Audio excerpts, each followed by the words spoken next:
the pilgrimage centre of Rameshwaram on Pamban Island, then in the Madras Presidency and now in the state of Tamil Nadu. In his school years, Kalam had average grades, but was described as a bright and hardworking student who had a strong desire to learn. He spent hours on his studies, especially mathematics.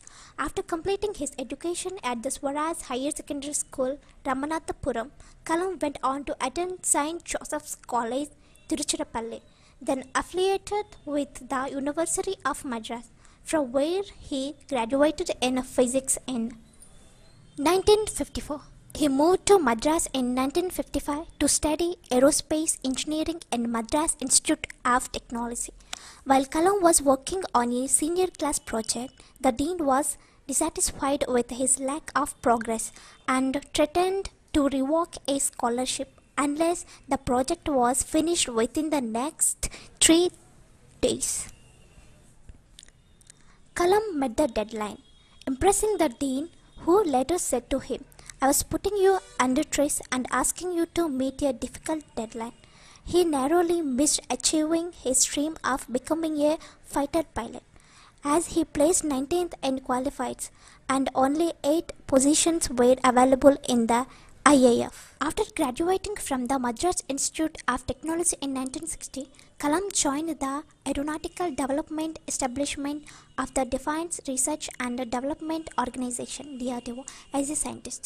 He started his career by designing a small helicopter for the Indian Army, but remained unconvinced by his choice of a job at DRDO. Kalam was also part of the INCOSPO committee working under Vikram Sarabhai, the renowned space scientist.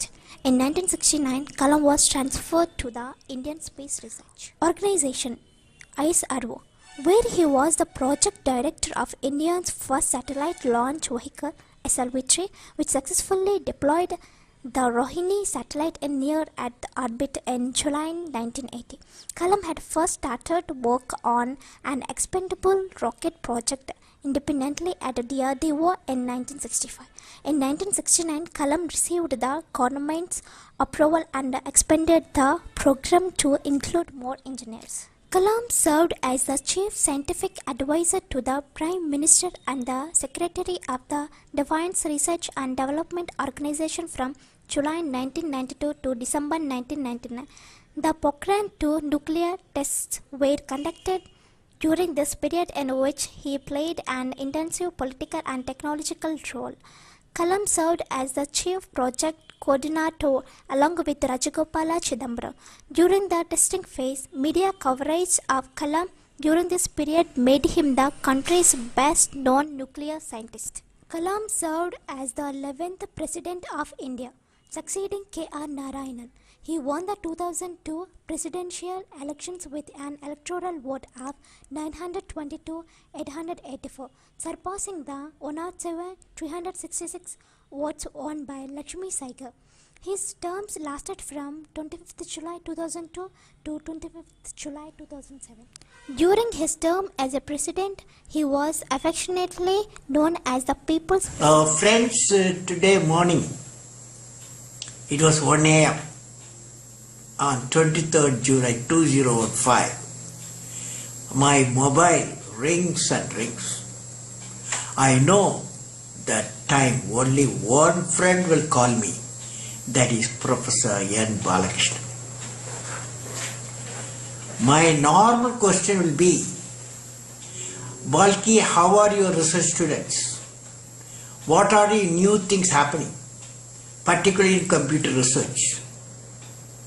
He told me today morning, now he is with 7 research scholars, 4 of them in the discussion with him. Balki said, "You should talk to my research fellows," and he vanished. I am indeed delighted to be with the honorable members of the European Parliament on the occasion of the Golden Jubilee year of the European Union. I am reminded of the dream of an Indian poet, Kaniyan Pungundranar, who articulated in 3000 years back in Tamil classic Purananur.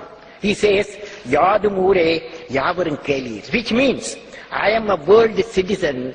Every citizen is my own kith and kin, he said 3,000 years back. As you say in India, where there is righteousness in the heart, where there is righteousness in the heart, there is beauty in the character. When there is beauty in the character, there is harmony in the home. When there is harmony in the home, there is harmony, there is an order in the nation. When there is order in the nation, there is peace in the world.